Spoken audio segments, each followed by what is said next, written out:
I was at Agenda 2000, and one of the people who was there was Craig Mundy, who is some kind of high mucky-muck at Microsoft. I think Vice President of Consumer Products or something like that.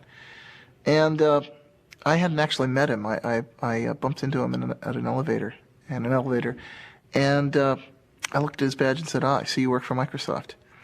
And he looked back at me and said, oh yeah, and what do you do? And I thought he seemed just a sort of a tad dismissive. I mean, here's the archetypal, guy in a suit looking at a scruffy hacker. And so I gave him the 1,000-yard stare and said, I'm your worst nightmare.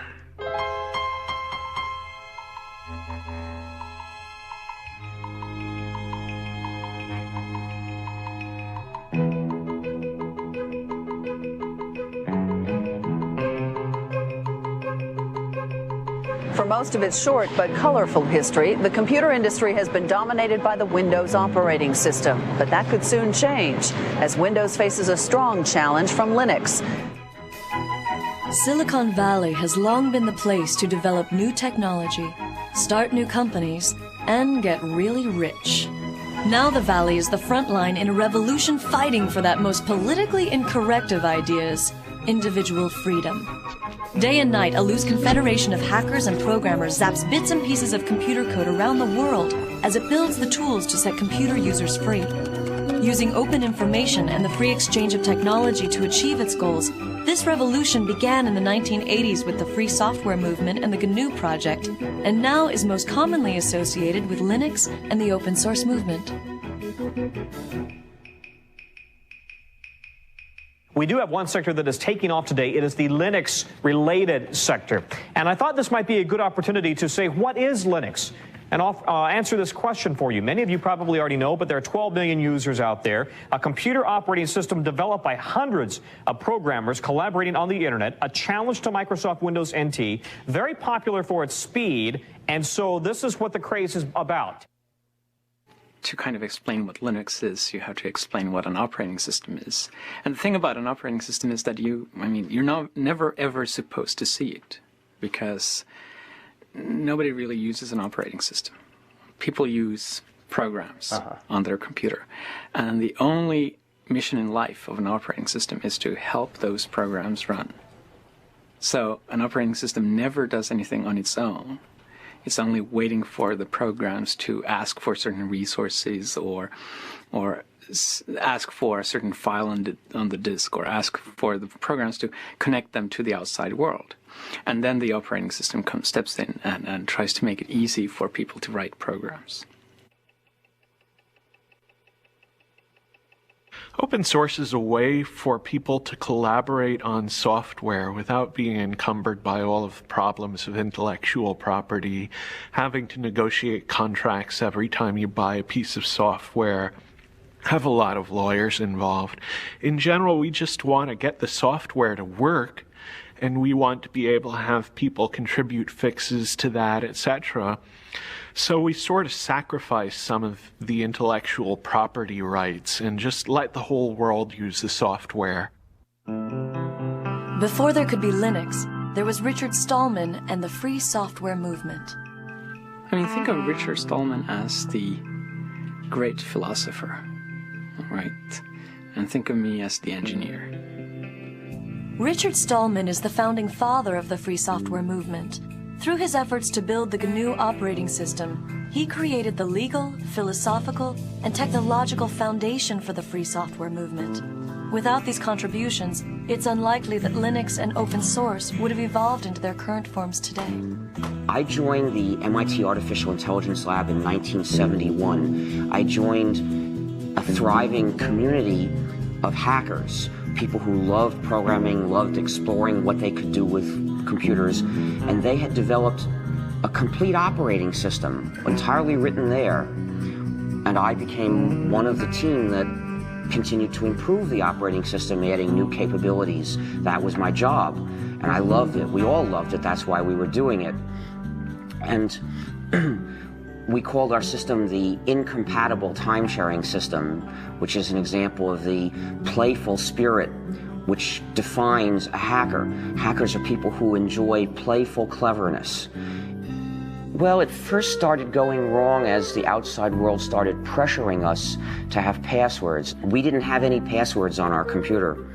And the reason was that the hackers who'd originally designed the system realized that passwords were a way that the administrators could control all the users. And they didn't want to build tools, locks and keys for the administrators to control them. So they just didn't do it. They left that out.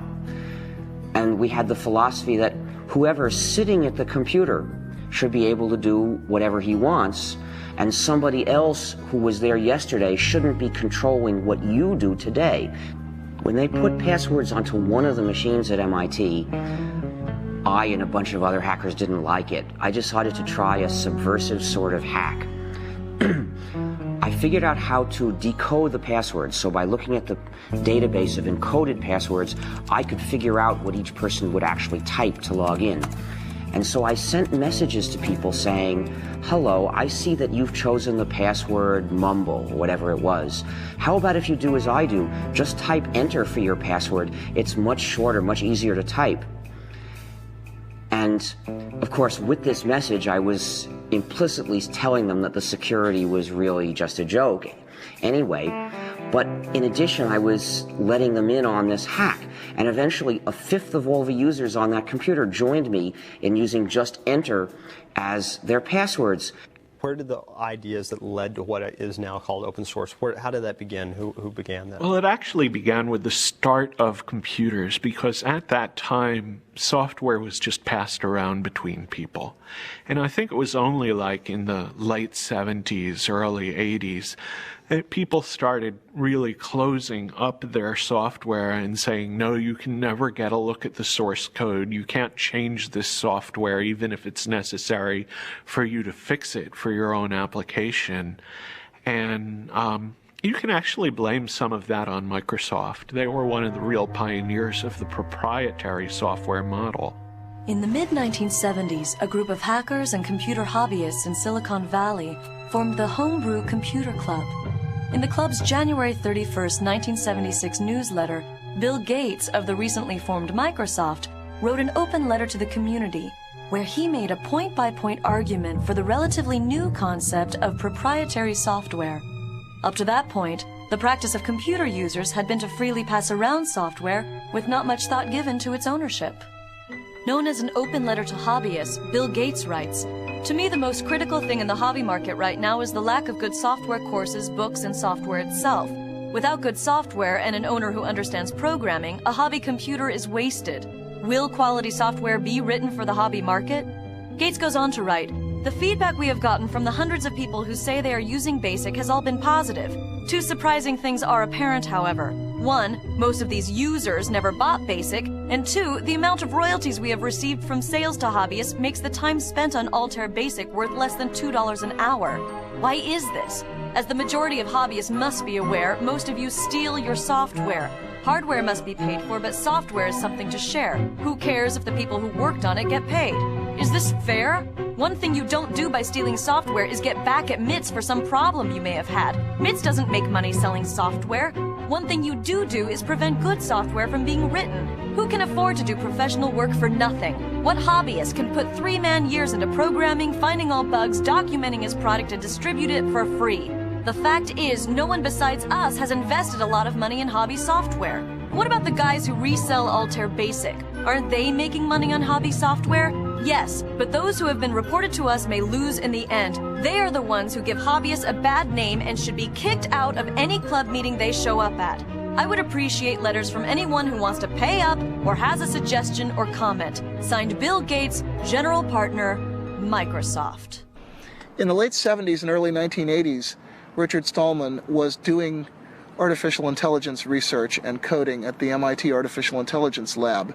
Richard had a number of negative experiences during that period which soured him on the whole idea of commercial software. Such as? Some code that he wanted to work on and wanted to fix was locked up, and he couldn't get the company that owned the code to let him fix it, even though it would have been to their advantage to do so. And that put me into a moral dilemma, you see, because to get one of the modern computers of the day, which was the early 80s, you would have to get a proprietary operating system. The developers of those systems didn't share with other people. Instead, they tried to control the users, dominate the users, restrict them, saying, if to get this system, you have to sign a promise you won't share with anybody else. And to me, that was essentially a promise to be a bad person, to betray the rest of the world, cut myself off from society, from the cooperating community. And I had already experienced what happened when other people did that to us, when they refused to share with us because they had signed these contracts. And it hurt the whole lab, kept us from doing useful things before. So I just wasn't going to do that. I felt, this is wrong. I am not going to live this way. And from experiences like this, he developed a profound hostility to the idea of intellectual property in software. He eventually acted this out by founding the Free Software Foundation. So I looked for another alternative, and I realized I was an operating system developer. If I were to develop another operating system, and then as the author encourage everyone to share it, say, everyone, you come and get it, use this, form a new community, not only could I give myself a way to keep using computers without betraying other people, but I'd give it to everybody else too. Everybody would have a way out of that moral dilemma. And so I realized this was what I had to do with my life. I actually began the project in January of 1984. That's when I resigned from my job at MIT to start developing the GNU operating system. Now I should explain that the name GNU is a hack, because it's a recursive acronym. It stands for GNU's not Unix. You see, so the G in GNU stands for GNU. And what the name means is I was developing a system that was like the Unix operating system, but was not the Unix operating system. This was a different system. We would have to write it completely from scratch because Unix was proprietary. We were forbidden to share Unix. We couldn't use Unix. It was useless for a community. So we had to write a replacement for it. Throughout the 1980s, as Richard Stallman was building the GNU project, computer scientists from the University of California at Berkeley were developing their own free operating system. Known as Berkeley Unix, or BSD, it was based upon the Unix kernel which had been licensed from AT&T. However, due to legal problems with AT&T and fragmentation of the source code, hackers and other non-institutional users were slow to adopt it. Well, Unix consisted of a large number of separate programs that communicated with each other. So we just had to replace these programs one by one. So what I started doing was writing a replacement for one program, and then another, and then another, and then people started joining me because I published an announcement inviting other people to join me to help write these programs.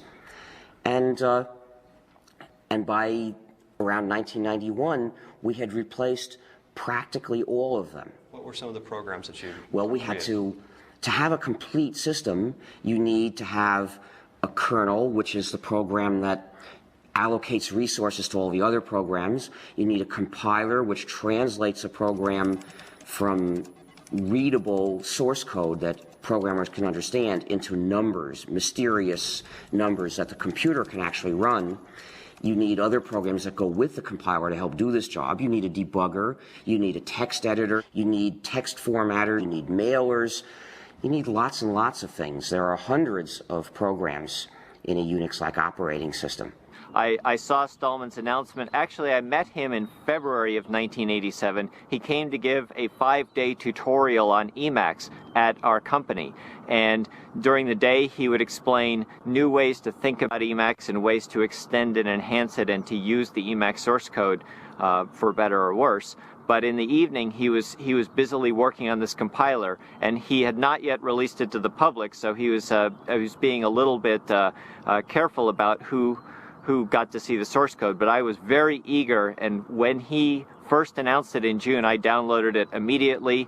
I played with it. I got some pointers from him, and when I sent the source code back to him, he was very actually amazed at how quickly I was able to ramp up on his technology. Whenever we worked on something at Stanford or in the university, we would get, mostly at the time we were working off of machines from Digital Equipment or Sun, mostly Sun. Whenever we would get a Sun machine, the first thing we would do is we would spend literally days downloading GNU free software from the internet, building it and installing it on that Sun machine. The crucial thing about GNU is that it's free software. Now, free software refers not to price, but to freedom. So think of free speech, not free beer. The freedoms that I'm talking about are the freedoms to make changes if you want to, or hire somebody else to make changes for you if you're using the software for your business, to redistribute copies, to share with other people, and to make improvements and publish them so that other people can get the benefit of them too. Now, those are the freedoms that distinguish free software from non-free software. These are the freedoms that enable people to form a community. If you don't have all these freedoms, you're being divided and dominated by somebody. My first experience contributing to free software came in late 1989, early 1990. I was working as a graduate student at Stanford University on computer-aided design tools. One of the pieces I needed was a tool called a parser generator. Well, the Free Software Foundation under Richard Stallman had created a great tool called Bison. I needed a tool that worked with C++. Bison worked with C. I modified Bison to create something called Bison++. And it's a tremendous feeling of empowerment to be able to take a piece of software that was available and create what you needed in a very short piece of time by modifying it. I put it back on the internet, and I was amazed at the number of people that picked it up and started using it. In fact, I remember going to job interviews. I at various times considered just going out and getting a job, and I had gone to a job interview, and I was talking with one of the people, and I started asking them about what tools they used, and they said, gee, we use Bison++, and I said, oh, I'm the author of Bison++. Free software generally does have a copyright, it does have an owner, and it has a license. It is not public domain. If we put the software in the public domain, somebody else would be able to make a little bit of changes and turn that into a proprietary software package, which means that the users would be running our software, but they wouldn't have freedom to cooperate and share. To prevent that, we use a technique called copyleft. The idea of copyleft is that it's copyright flipped over. And what we do is we say, this software is copyrighted, and we, the authors, give you permission to redistribute copies. So we give you permission to change it. We give you permission to add to it. But when you redistribute it, it has to be under these terms, no more and no less, so that whoever gets it from you also gets the freedom to cooperate with other people if he wants to. And then in this way, everywhere the software goes, the freedom goes too, and it becomes an inalienable right to cooperate with other people and form a community. And so what is that, the license? What does that go? Well, copyleft being a general idea, in order to use it, you have to have a specific example. And the specific example we use for most GNU software packages is the GNU General Public License, a particular document in legalese which accomplishes this job. A lot of other people use that same license. For example, Linus Torvalds uses that license for Linux as well. Well, the license I use is the GNU General Public License. That's the one that Richard Stallman wrote, and I think it's a really astounding contribution. It's one of the few software licenses that was written from the standpoint of the community rather than from the standpoint of protecting a company or, as is the case with the MIT and the BSD license, performing the goals of a government grant program. And the GPL is really unique in that it's not just a license, it's a whole philosophy that I think motivated the open source definition. I don't hide that a lot of what I do came from Stallman. A crucial step in the growth of GNU, Linux, and the free software movement was the creation of businesses based upon the software and philosophy. Ground zero for the beginning of the business phase was the Electronics Research Lab at Stanford University. Known as ERL, the lab was the place where the first GNU and Linux businesses found their inspiration. So right here is where ERL was. That would have been the entrance over there next to the Electrical Engineering McCullough building. So you walk in, you come in, you walk down the hallway down here, My office would have been about here, and then right across the hall from that was Michael Tieman's office. Michael Tieman took and started a company, Cygnus Software, but the idea was to sell consulting and services around the GNU free software. And, well, Michael's done very well with Cygnus.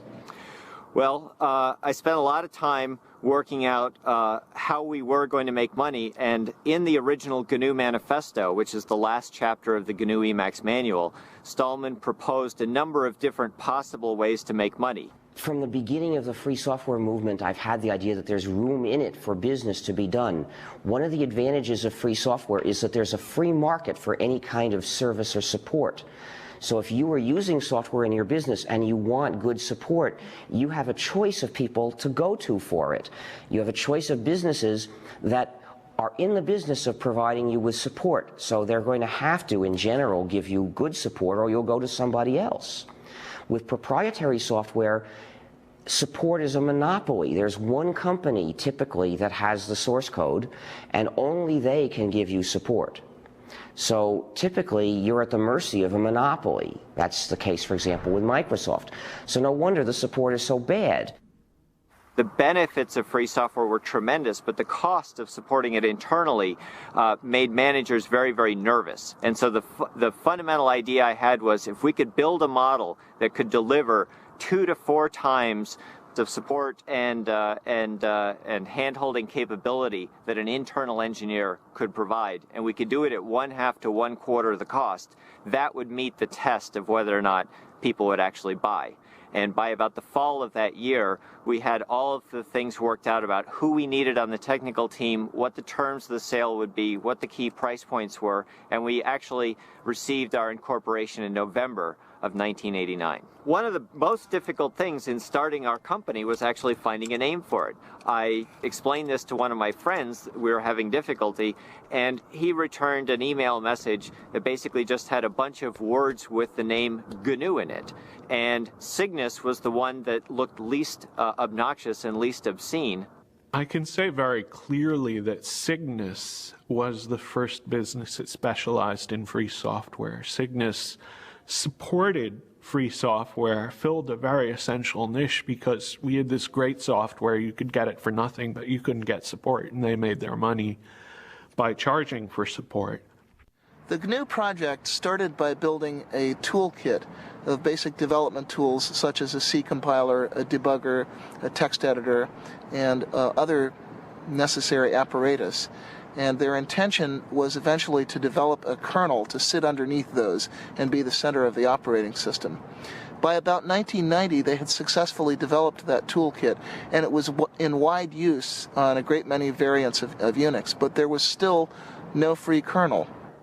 The kernel happened to be one of the last things we started to do, and we had started it not long before. And that's when Linus Torvalds came along. Linus or Linus? What's your preferred pronunciation?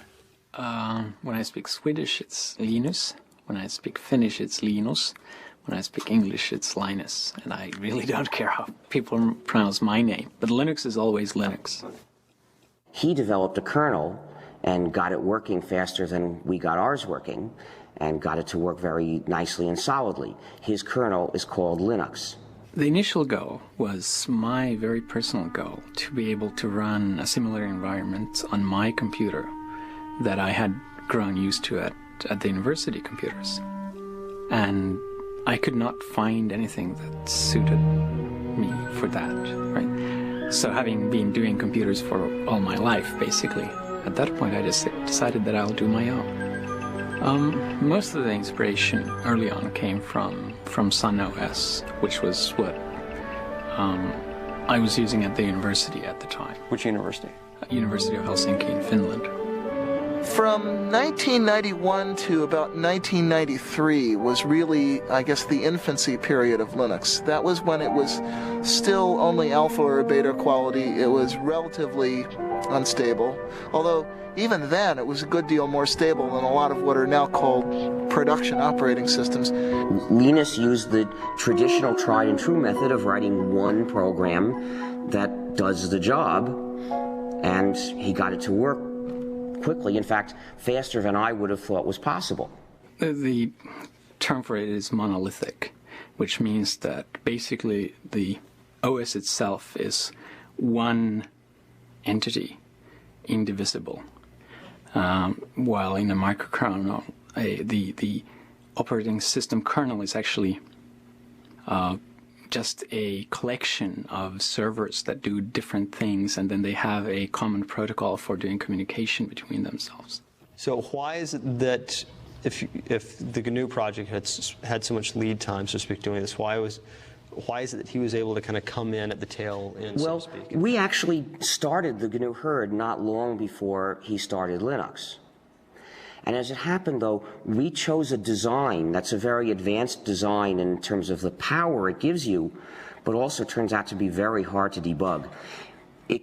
We decided to divide up the kernel, which traditionally had been one program, to divide it up into a lot of smaller programs that would send messages to each other asynchronously to communicate.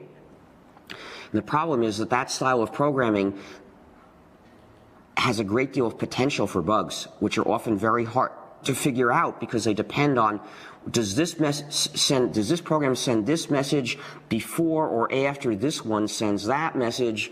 And the result was, it took us years to get the thing to work. What is Linux's relationship to the GNU project? Well, there's relationships to GNU on kind of multiple levels. One is just the philosophical level of thinking that making your source open is a good idea. When Linus developed the kernel, he wasn't doing it for the GNU project. He did it independently. And he released it independently, and we didn't know about it. But some of the people who did know about it decided to look for what else they could find to put together with that kernel to make a whole system. And they looked around, and lo and behold, everything they needed was already available. What good fortune, they thought, but actually there was no chance about it. They had found all the pieces of the GNU system, which was missing just the kernel. So when they put all that together, really they were fitting Linux into the gap in the GNU system, but they didn't know that. There's a lot of these programs done by the Free Software Foundation and done by other people like Linux, and there's a symbiosis between Linux and the programs, so that the programs run on Linux and at the same time, and they take advantage of Linux as a platform, while Linux takes advantage of the programs by just being able to use them. What programs? For the main one is actually the GNU C compiler, which without a C compiler it would not have been possible to make Linux or most of the open programs available. Linux uses the GPL, and I agree with the kind of philosophy behind the GPL. That said, the GPL itself is not a very pretty document, which is probably just because no lawyers can ever be very pretty.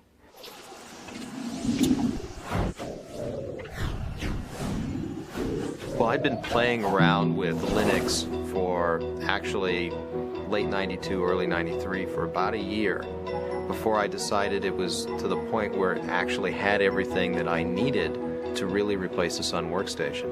And I was looking for a way to have a Unix workstation at home. At the time, we used Sun SPARC stations in the office at Stanford.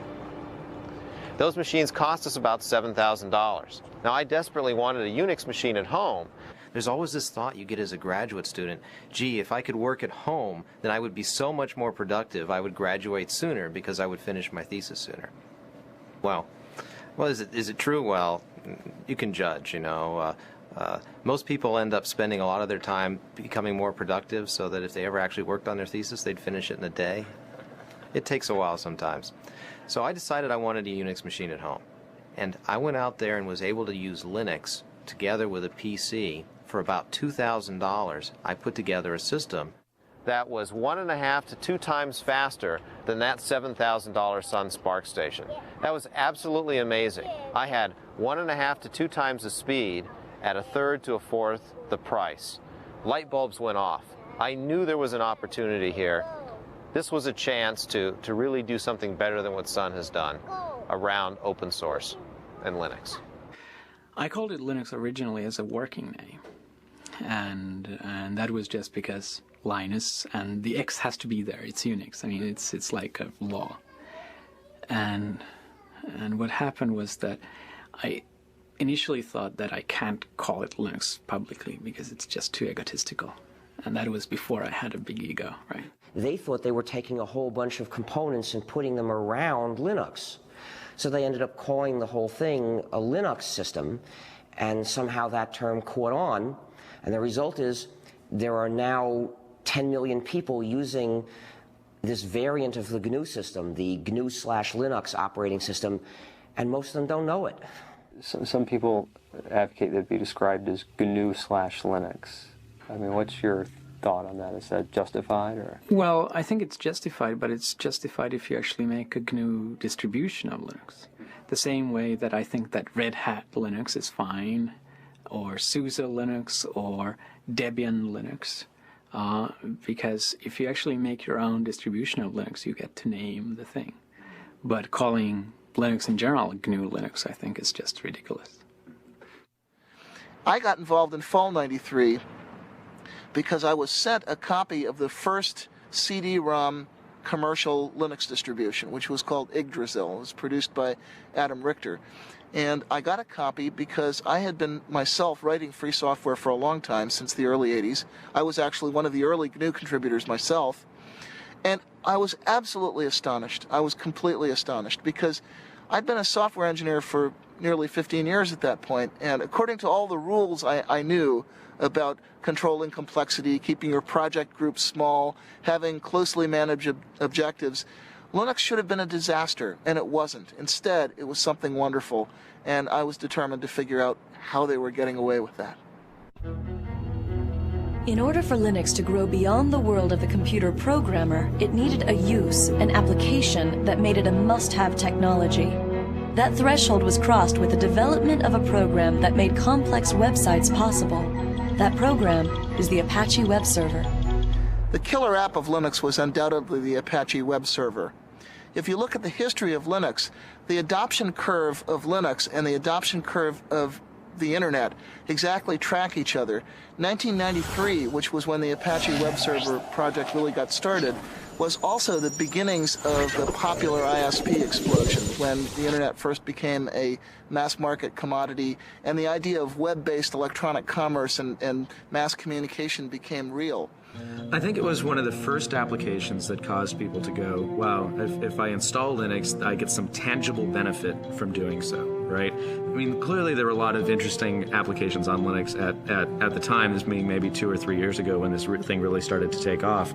But there wasn't a driving, you could almost say business case for someone to use Linux versus using NT until, I think, Apache. And a lot of the things that plugged into Apache and enhanced Apache. I mean, when you went to go out and build a server farm, it was much more cost-effective, real dollar terms, to build it on Linux and Apache than it was to build it on IIS and NT, even if it meant that you had to spend a little bit of money to train your staff to learn how to use that or to find people who were knowledgeable. But the good news was that that knowledge wasn't very expensive because there are all these college students out there who had been using Linux for a long time and were very familiar with it. If you look at the trend curves in web servers, Apache has steadily been gaining in market share ever since. It's up to something like 66% now. It's steadily clobbered all of the closed source competition. And that's because it's more reliable, it's more flexible, it's more extensible. It does what webmasters actually need. And the combination of Apache and Linux found its way into a great many commercial shops.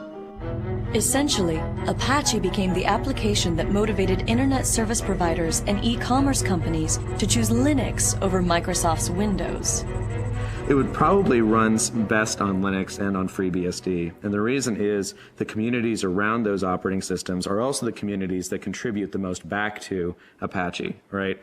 And they were also the operating systems that internet service providers started using very heavily as well. And internet service providers really liked Apache because it allowed them to do a lot of different things that some of the commercial web servers didn't, such as the ability to host more than one website on a single box, which clearly if you're an ISP and you have 40,000 users and they all want their own website is going to be pretty important to you. One of the key factors in the growth of Linux was the creation of companies that specialized in the distribution and support of the operating system itself. Among these companies, Red Hat Software is the best known. Red Hat started as the product of Mark Ewing. While he was working at IBM, he wanted a little better Linux distribution. He started playing around. Found out he spent more time maintaining his Linux distribution than he did working on his new project. So he sort of started the distribution itself. He met up with Bob Young, who at the time was running a company called ACC Bookstore, which was a mail-order PC Unix catalog. And Bob kind of knew he wanted something, more his own to market rather than reselling other people's products, and he was fairly good at marketing, and Mark knew he needed some marketing help because he was fairly good at the technical parts, so they kind of got together. I started working with Red Hat in May of 1995, basically right out of NC State, along with Eric Trowan, who me and him combined make up employees number 4 and 5. And we actually reported to work at an apartment that Mark Ewing used to live in. We took it over as kind of the development part of Red Hat Software, and stayed that way till about November of 1995 when a toilet we had in the apartment kind of exploded, flooded our downstairs neighbor, and she got a little upset, and the apartment folks found out we were running a business there instead of actually living there at the same time, so they decided to throw us out. So at that point we had about a week to go find our first office, which we did, and get ourselves moved in a hurry. So.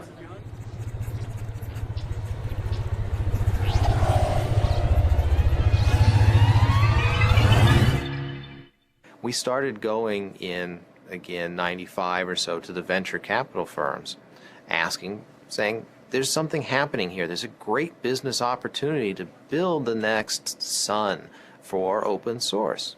Well, the venture capitalists looked at this and said, gee, you're selling systems, the software's free, this is kind of scary. We're not sure that we want to put money in. And by the way, we funded other systems companies, and it hasn't really panned out. We're scared. I came to the U.S. about 3 years ago, and the reason really was that I'd been spending like 6 or 7 years at Helsinki University and decided that it was time to see the real world and not just university life. Especially this area had a lot of the most interesting work being done. So I just decided that let's try to move halfway across the world and give this a try, and it's turned out pretty well. Do you see this as temporary or long-term? Well, we saw it as temporary at first, and I think it's certainly looking like it's turning long-term. Our youngest daughter is both a U.S. and a Finnish citizen because she was born here, and the older one is speaking both Swedish and English, so.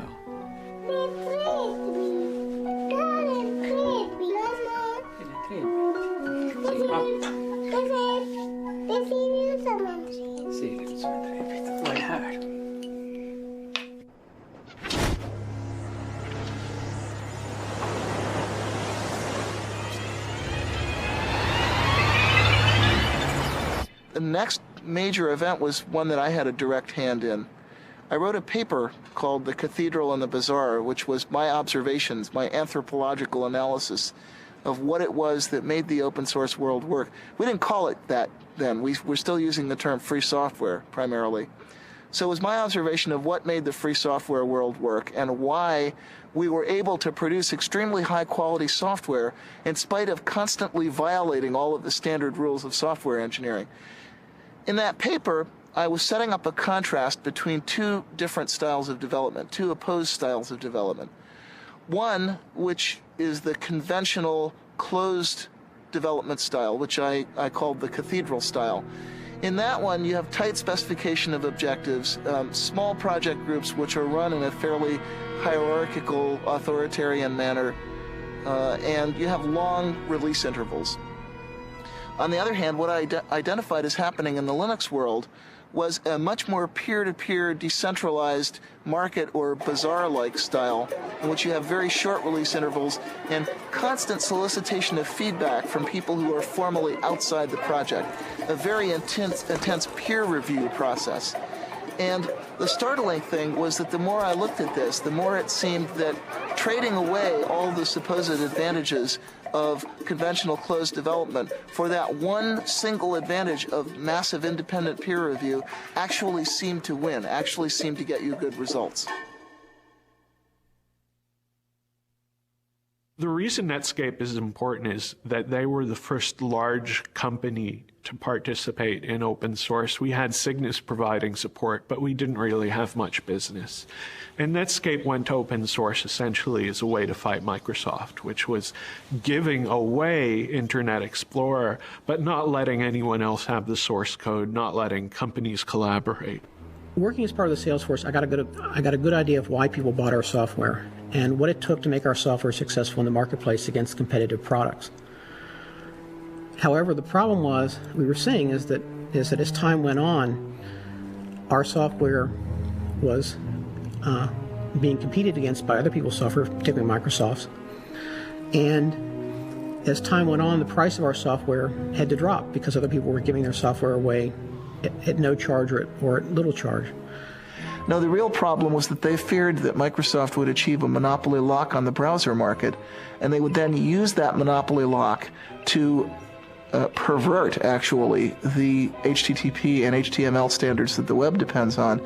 And once they had turned those standards into lock-in devices, they could then use that control to drive Netscape out of the server market, which is where it was making its real money. My concern was that as time went on, Netscape's business would be threatened by the fact that we didn't have enough people to do all the things we needed to do as a company in order to keep our software viable in the marketplace.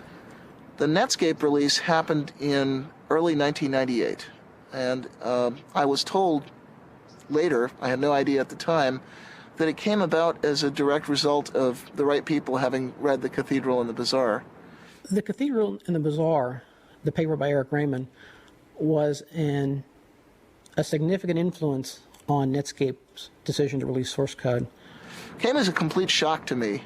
I wasn't really ready for the thought that I was changing the world, even by accident. However, it was not by any means the only influence on that decision, and not necessarily the most important one when all is said and done. As I said, Netscape had already been talking about releasing source code for quite some time before anybody had ever heard of Eric's paper. Linux Congress in early 1997, which was the first place that I gave that paper.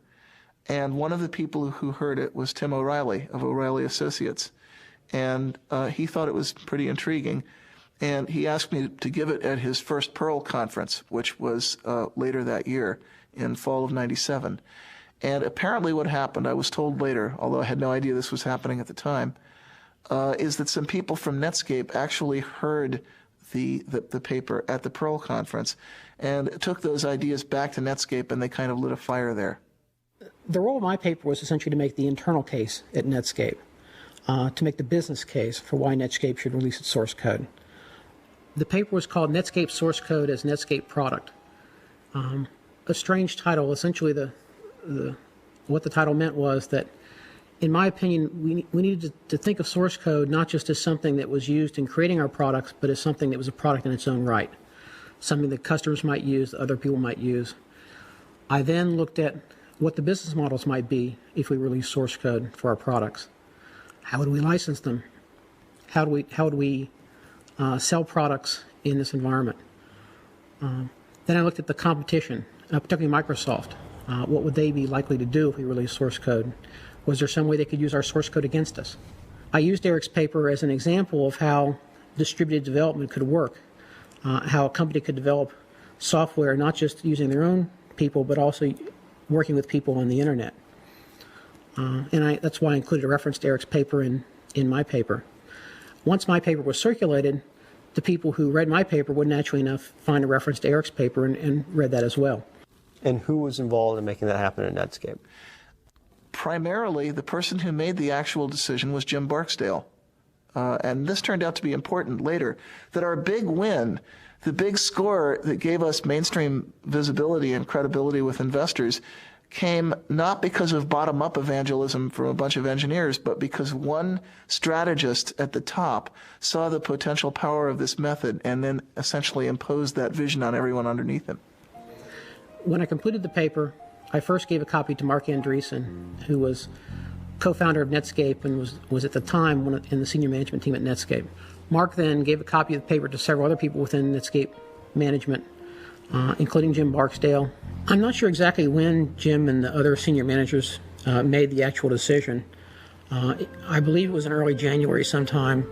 Netscape actually announced that it was going to release the source code on January 22nd, at the same time that they released that they were going to give Communicator away for free.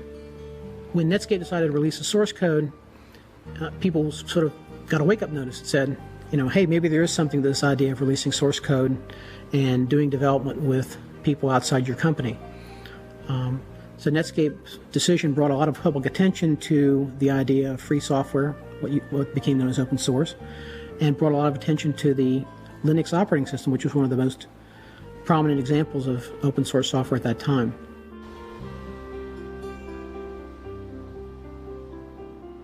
This is our first office, Mountain View, California. We moved here in early 1995.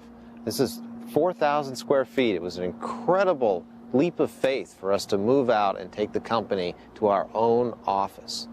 Now, what's really important about this place is that this is the office where the term open source was invented.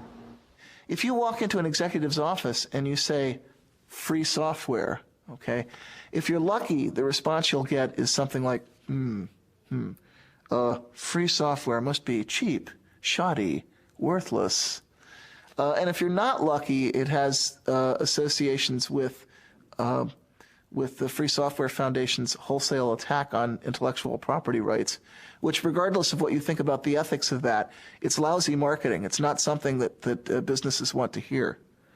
So Eric Raymond knew that there was a problem. We'd been calling this free software, but people took the term free and associated with free of charge. They thought that you couldn't make money or you couldn't sell, which is exactly the wrong concept. We wanted to get across the idea that the software was open and that the source code was available. Very important pieces.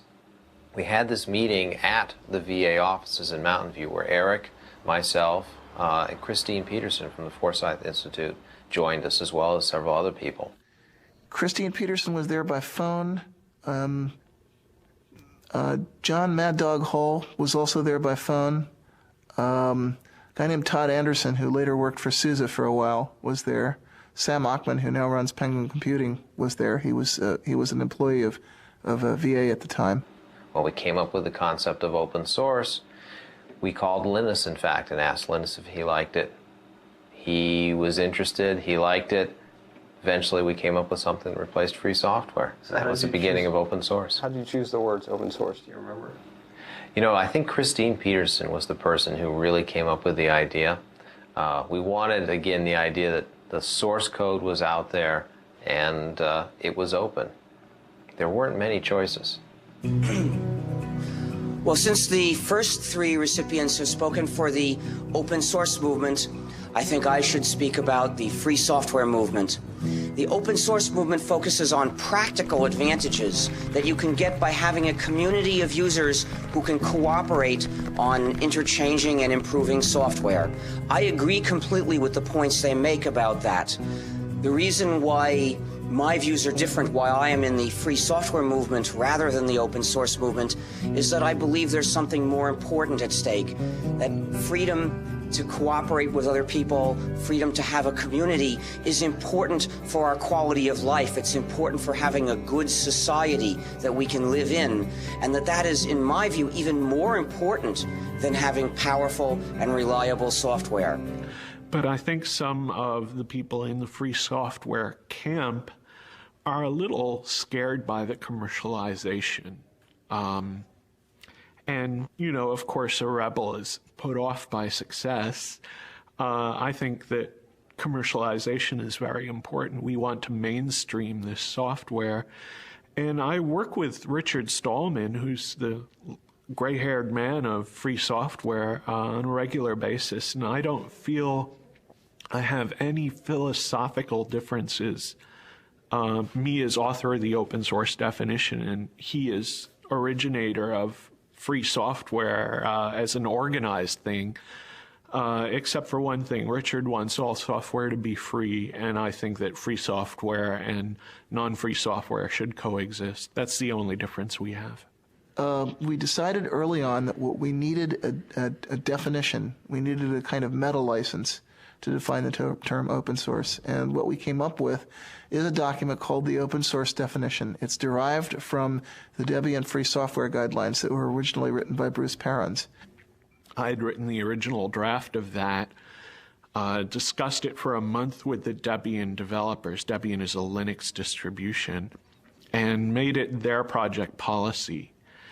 And Eric and I decided to relabel what we'd written for Debian as the open source definition, and to say open source is software that gives you a list of 9 rights, which is in the open source definition. The first right is free redistribution. This doesn't mean free as in no price, it means liberty. You have to be free to redistribute your software to someone else, and actually no price is a side effect. You can charge for that redistribution or not. It has to come with source code so that someone can maintain a program. If they go from a PC to a Mac, for example, they can change the software. Derived works have to be possible. If someone has to improve your program, they should be able to distribute the result. There's a provision about integrity of the author's source code, which says that the author can sort of maintain their honor, and if you make a change, you might have to change the name of the program or mark out your change very clearly so that your change doesn't reflect on the author. There's no discrimination against people or groups. The example I usually use is you can't stop an abortion clinic or an anti-abortion activist from using the software. There's no discrimination against fields of endeavor, and that means the software has to be usable in a business as well as in a school. The license has to be distributable. In other words, I have to be able to give that license to someone, and that license then should work if that someone gives it to yet a third person. The license can't be specific to a product. In other words, if I distribute my software on a Red Hat system, the license can't say, you can't distribute this on a SUSE or a Debian system. The license can't contaminate other software. So if I distribute this on a CD with another program, it can't say that other program must be free, otherwise you can't distribute my software. And then the only other part of the open source definition is a list of licenses that were accepted. And the ones that we started with were the GPL, which was actually the example for a lot of what's in the open source definition, the BSD license, because software for BSD system pre-existed Linux.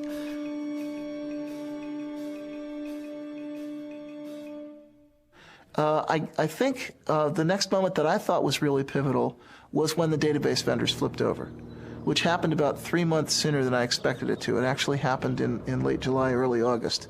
That we got commitments to do Tier 1 ports from Oracle and Sybase and the other key database vendors. And why was that critical?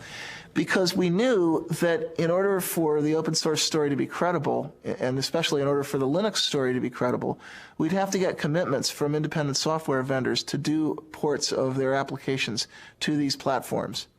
And I was actually kind of worried. I felt that we were in a window of vulnerability between the time that we announced the open source campaign and the database vendors flipped over.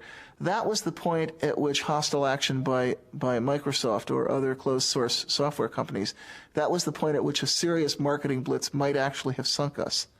But once the big database vendors flipped over, that opened the way for other ISVs. That started a snowball effect going. Every 6 months or so, I would come back to the venture capitalists and I would show them the new numbers, showing more and more people adopting Linux, the new people porting, new users, and I'd show them our customer list. And our customer list was getting much more impressive. It was people like Cisco that were beginning to appear. People like the .com companies were starting to show up on our customer list. And eventually the venture capitalists, they kept looking at it and they kept saying, oh, we can't quite do it. Finally, Linus appeared on the cover of Fortune because there was something happening with open source. Well, at that point, the the venture capitalists couldn't ignore it. They just got sick of hearing about Linux everywhere, and they got tired of me just, showing it to them every at that point almost every week. So they decided it was time to invest, that there was something happening. Well, I announced open source to the world on the internet. I did a lot of the early administrative work of starting the open source initiative. And I think 6 months later, I was reading the words open source in the news all the time and was totally astounded. And a year later, I believe Microsoft was talking about releasing some source code. And someone in the press asked Steve Ballmer if they were going to open source their code. And Steve Ballmer said, well, open source means more than just releasing the source code. And I realized that he had read my document and understood it and was now telling the press about this. Now, if you're like just a guy on the net who's not doing this for a job at all, and you sort of write a manifesto and it spreads out through the world, and a year later the vice president of Microsoft is talking about that, you'd think you were on drugs, wouldn't you? But that's what really happened.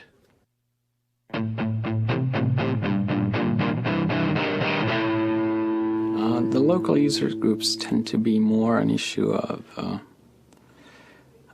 building a social network, especially getting people familiarized with the issues, also just acting as a kind of support network for people who do not, for example, have the ability to pay for a commercial support network. So one thing they're doing in this area, for example, is they're making these, I think it's once a month, they're having install fests, which means that people who have problems getting Linux installed on their machine or have some issue, I mean, maybe they've actually installed Linux but want to set up the network in a specific way, can actually bring in their machines to this users group meeting. And there's a lot of people that are willing to help who've maybe seen that problem before.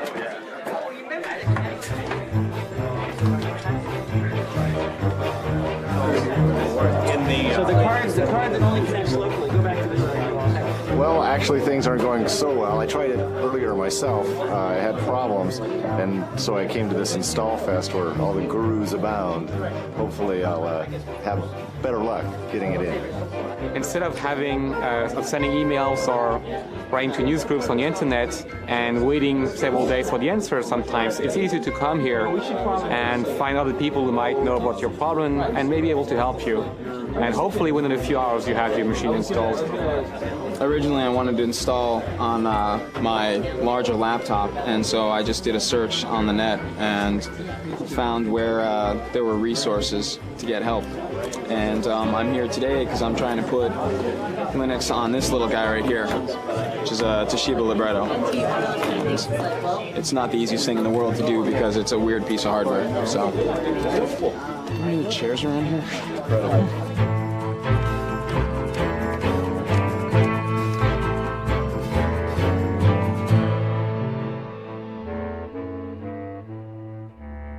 I think the Department of Justice case has made people aware of the fact that you should at least look for alternatives to Microsoft, and maybe Microsoft isn't the American dream after all. And that kind of shift in perception, you can very clearly see that people just took Microsoft for granted. And maybe they're still buying Microsoft, but at least they're kind of more aware of the issue these days. Microsoft actually used Linux as defense. They used Linux to ground a claim that they don't have a monopoly because Linux could essentially push them off their catbird seat at any time.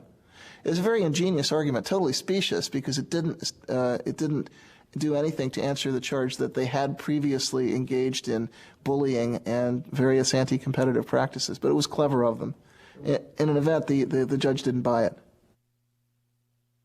Well, ordinarily we in the Linux community are rather wary about letting Microsoft become the issue, but there was a Slashdot article about December of '98 where a fellow named Matt at the Noodle had pointed out that a gentleman in Australia had managed to receive a refund for the unused copy of Windows that came with his computer.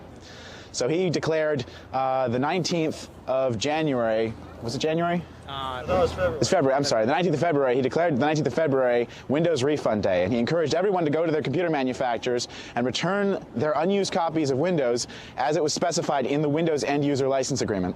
Yeah, it's important to remember that in the license itself it says that you can receive a refund if you don't use the software, and that the manufacturer is bound by law to do this, or at least bound by contract. And we found that, you know, if you called up these manufacturers, they basically said, "It stopped bothering me, kid," and hung up on you. We didn't really want to sort of give out the location of where we were going to meet until, you know, at the very last second. So what we did is we had people meet at places that we could control in the different towns around here.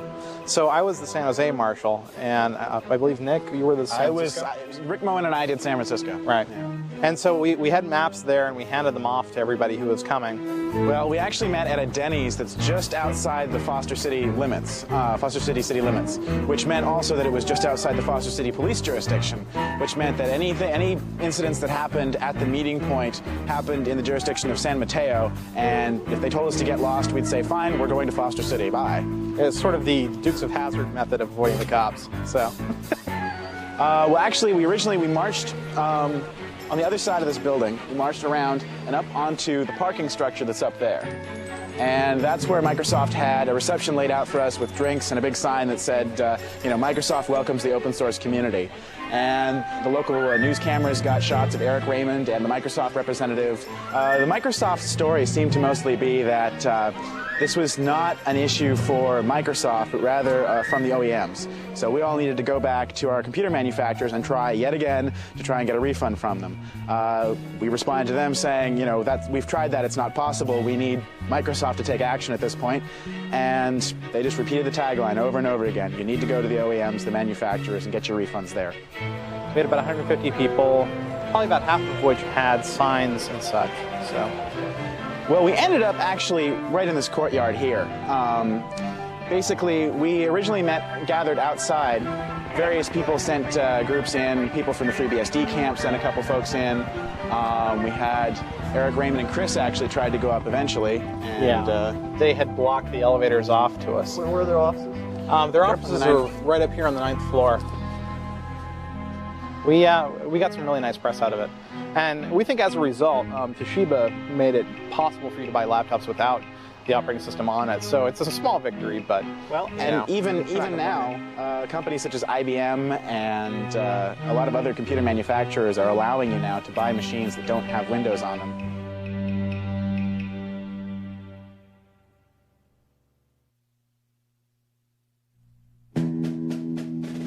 You know, when I was a kid and I went to school, the teachers were trying to teach us to share. They said if you bring some candy, you can't eat it all yourself, you've got to share it with the other kids. But now the administration says teachers should be teaching kids to say yes to licensing. If you bring some software to school, oh no, don't share it. Sharing means you're a pirate. Sharing means you'll be put in jail. That's not the way society should work. We need the goodwill, the willingness to help other people, at least when it's not too hard, because that's the basis of society. That's the fundamental resource that gives us a society instead of a dog-eat-dog jungle. So what about people that say that if you have rampant piracy, it will eliminate the profit motive, and then in the creative works software will not be? Well, they're wrong on both counts. For one thing, people are making a profit from developing free software, but for another, the freedom to have a community is more important. People that casually look at open source free software and think, well, because you're supposed to share and do it for people's goodwill, doesn't that seem somewhat communist? What's your response? Absolute nonsense. It makes me really angry when people do that. Well, back in 1989, actually, communism would have been a compliment. The word that people were using at that time was crazy. I wanted them to use capitalism. Communism is an ideology that forces people to share. If you don't share, you get thrown in jail or killed. In 1990, we got a visit from a director of an institute in Moscow University. And actually, I saw him in Helsinki just 2 weeks ago.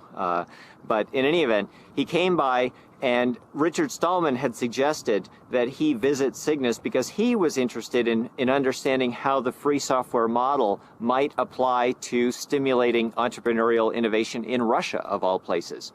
And we had been kind of secretive about our business plan because we weren't really sure that it was going to work, and we didn't want to look too stupid if it failed. But I was very, very open with him, and the more I told him, the more he started shaking his head like this.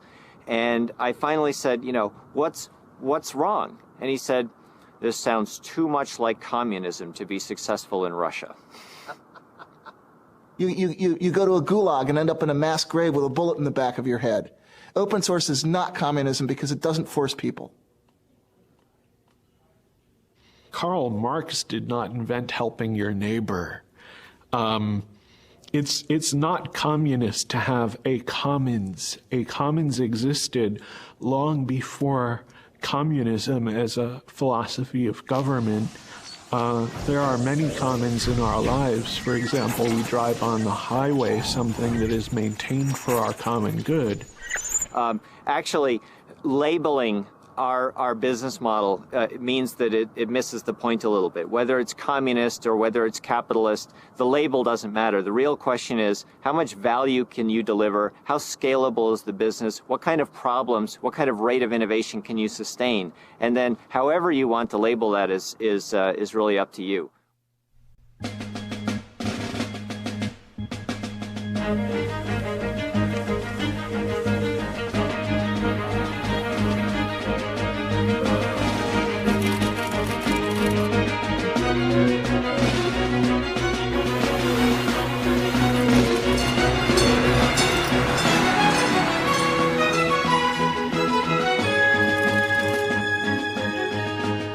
A lot of people described that August Linux world as Linux's coming out party. Linus Torvalds was very funny about that. He said, what, was Linux gay? But some people said, yeah, that was our debutante ball. That was when the Linux guys, the hardcore hackers, really got it together with the suits.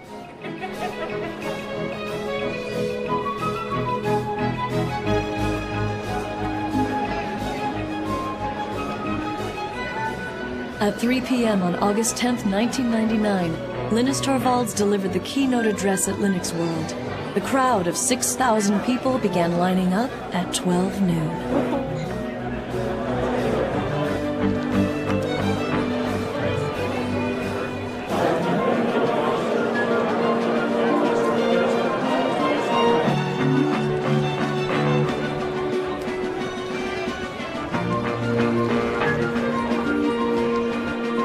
Gentlemen, please welcome Larry Augustine, Linux World Conference Chair and President and CEO of VA Linux Systems.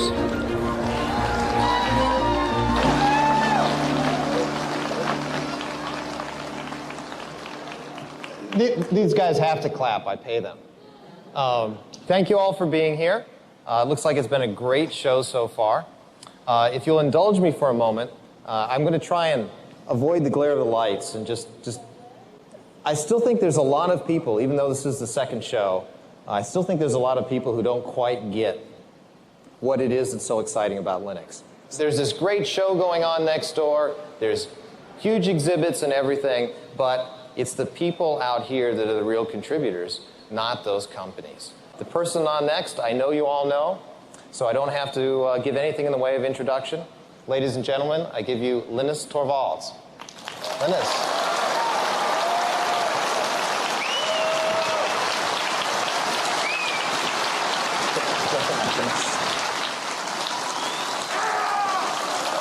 Calm down.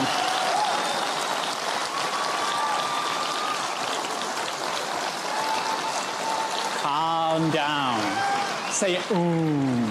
Yes. I don't want to just give one of my normal talks because I find them boring. Probably by now most of you find them boring too because you've heard them like 10 times. But after the technical update, we'll actually try whether we can do a questions and answers session with 5,000 people or how many of you there are there. And it may not actually work out because one of the 5,000 people is really loud. The one thing I will do, which I always do in all my talks, is the gratitude thing. I want to kind of acknowledge the fact that I've obviously not been alone in doing Linux.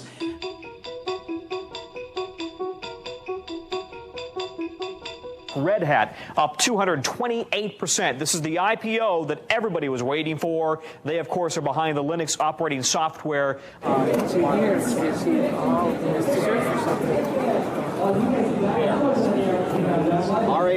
I know what it is.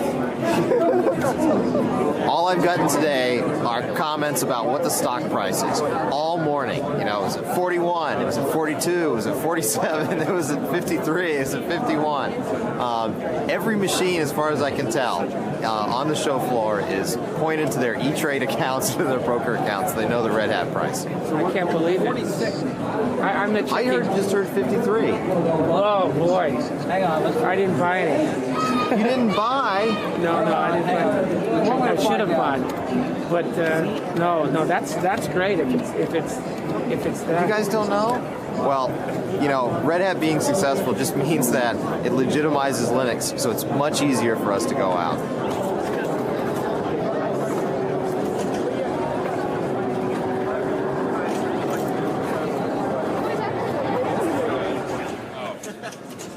Yeah, our made for digital homoerotic adventure kits. The government confiscated that one. Yeah.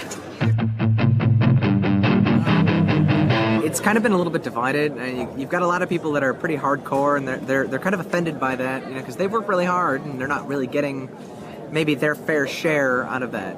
Some people do get ticked, and you know the thing that you see that on a lot of mailing lists or on Slashdot. You know, you'll read, this guy is really mad because he didn't get a chance to didn't get a chance to get stock from Red Hat. He didn't get a chance to get a job from this other company, you know. But the kind of the shocking secret there is that most of the really hardcore guys, you know, they don't care so much. The guys that are kind of really down in the trenches, they're writing this code because they need this code. If we could invite Richard Stallman, who's the founder of the Free Software Association, and Tim Ney, who's the managing director. There we go. Here it is. Richard, I saw you playing your recorder in Paris at that Linux conference, but I didn't have an audio track. So would you get them to add audio to their video downstream next time? I don't have any control over that. Unfortunately, those things can only be done with non-free software. Okay. All right. We'll give you the award. And before you say a word, we'll have Tim and yourself hold up a little representation of the contribution towards the Free Software Association. So, very ironic things have happened, but nothing to match this. Giving the Linus Torvalds Award to the Free Software Foundation is sort of like giving the Han Solo Award to the Rebel Fleet.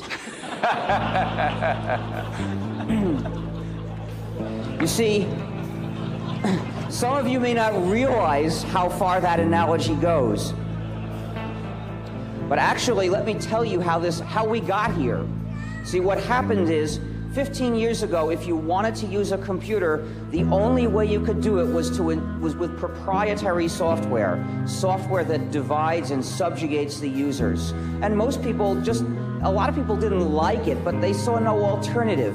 But some of us were determined to make an alternative, and we said we're going to develop a free operating system, a free software operating system that will give users the chance to have freedom while they use their computers. Now, a lot of people said, well, it's a nice idea, but it's so hard, we'll never get it done, so I don't want to participate. I don't believe you can ever get it done. But luckily, not everybody said that. And clearly, we knew we would eventually get the kernel done. But as it happens, somebody else did a better kernel before we did.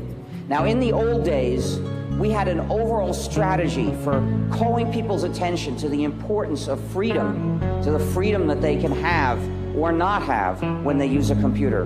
Well, what can we do about it? As far as I can tell, the only workable way of trying to change this and make that strategy work again is to spread the word that the operating system you're using is actually the GNU system, somewhat modified, of course. And when people know this, they'll take a look at the reasons we developed this system, they'll think about these issues, and some of them will decide they agree. So I ask people, please tell people this is the GNU system. It's a combination of GNU and Linux, so we can call it GNU/Linux.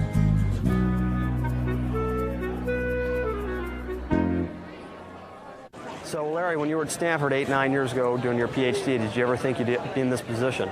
No. All kidding aside. No, I had no idea, honestly. What did you think when you were finishing up your PhD? You know, that's a good question. I really didn't have a good idea. I mean, here we are on this huge show floor. There are people just going crazy about Linux. We had 6,200 people crammed into a room to see Linus speak last night. Here we are with, you know, all of these huge vendors all over the show. It's just, you have no idea that this is going to happen. I mean, this is just this little operating system that we were happy with, that a few people cared about. You know, I thought I'd have a nice little consulting business, and here I am suddenly with all of this huge show going on. It's just incredible. I mean, a year ago, you could look and say, you know, this is going to be big. And everyone's standing at the show going, you know, the show was big last year. Is it going to be as big this year? Then you remind them, you know, last year was only 6 months ago. Then they go, oh, Linux time.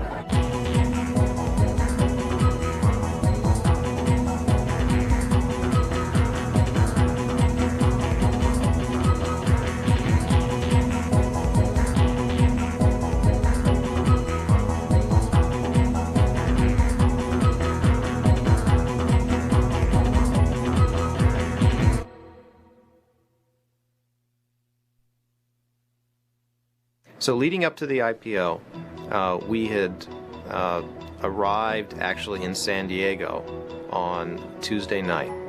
We spent Wednesday morning meeting investors in San Diego. We flew up to San Francisco. We spent Wednesday afternoon meeting investment firms in San Francisco.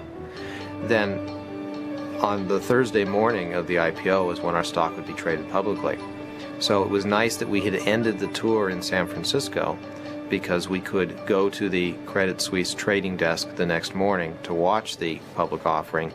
And in San Francisco, being close enough to the company and to our families, we could invite people up to actually join us in the first trade. So I invited my wife, and we invited Linus and Tova and a number of other friends and people who worked in the company to join us. Whenever we invite Linus and Tova, they have 2 young children, and I have a daughter, Andrea, and we always bring the kids along. So we went into the Credit Suisse trading floor with all these traders, and there are these 3-year-old kids running around and chasing each other around the around the trading floor. So Linus and I walked in, and we walked up into the trading floor, and everyone was very excited, and we kept asking them, well, how's it going? Are things going okay? And they said, oh, it's we're really excited. We think things are going well. We don't want to say, you know, we don't want to jinx anything. We walked in, it was a big screen TV showing CNBC. And it was amazing to us, but the theme for the day was Linux. Now, we have an IPO that's going to go today, and when I mean go, it is going to go. The estimates I'm hearing are staggering, but watch VA Linux Systems. It goes at 1240 today. The symbol is LNUX, a provider of large-scale computer service and workstations specially designed for the Linux operating system. The original range on this IPO was $11 to $13, then $21 to $23, then $28 to $30, priced at $30. And the estimates I'm hearing, I don't want to repeat because I don't have a confirmation, but if they're true, they will blow your mind when this stock takes off at 1240. I turned to Linus and I said, gee, did you ever think, you know, you'd walk in here someday and Linux would be the theme on CNBC? And Linus, in his joking way, said, oh, absolutely. So we walk in and they show us the buy and sell orders coming in, and it's incredible. We're seeing numbers like $320, $340 a share. And I'm just in complete shock. You know, this is over 10 times where we priced the offering. It was incredible. And I remember Linus just kind of sort of patting me on the back and saying, just, you know, relax. And it was pretty exciting to see that. I mean, it was just amazing. We were stunned. We were lucky that we were able to get back to the offices. We've been in San Francisco, so we could come back to VA's offices to see everyone in the office for the IPO. We got back, we had, everyone was obviously very excited. The IPO had done just tremendously well. We had a little party that we put together. It was interesting, while we were celebrating, though, there were plenty of people that were still trying to work. I recall cries of, be quiet, we're on the phone, we're working, as we went into the offices.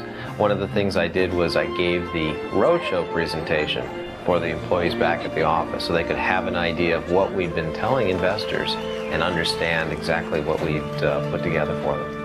But again, the story of the day is VA Linux now up 766% to $235 to $265. Sue, the best performing IPO ever. Here it goes. Sycamore Networks was priced at $38, surged to $270. This has just beat it. And by the way, so how do you feel about potentially billions of dollars of wealth being created from your creation, but you're not necessarily directly cashing out?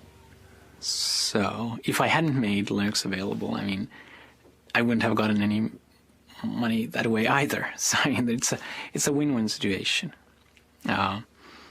Just the fact that there are a lot of commercial companies means that there are a lot of Linux people who used to work on Linux kind of on the side.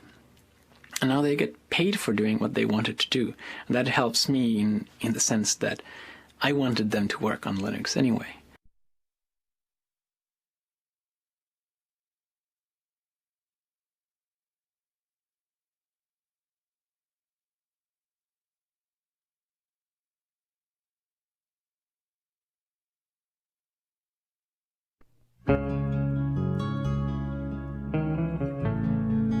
The whole GNU project is really one big hack. It's one big act of subversive, playful cleverness to change society for the better, because I'm only interested in changing it for the better, but in a clever way. Hi, we're the GNU Stallmans, and this is the free software song. Join us now and share the software. You'll be free, hackers, you'll be free.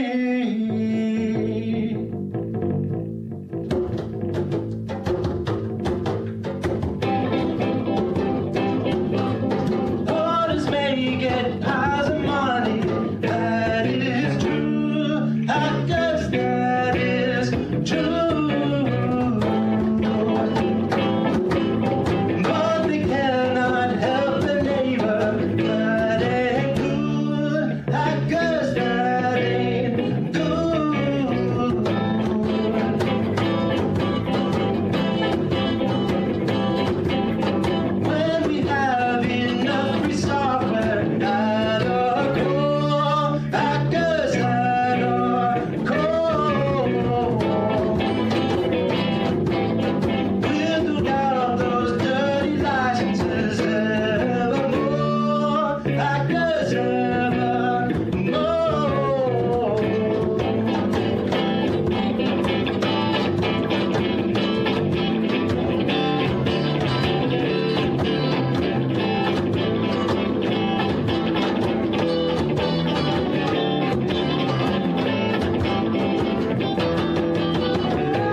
Thank you.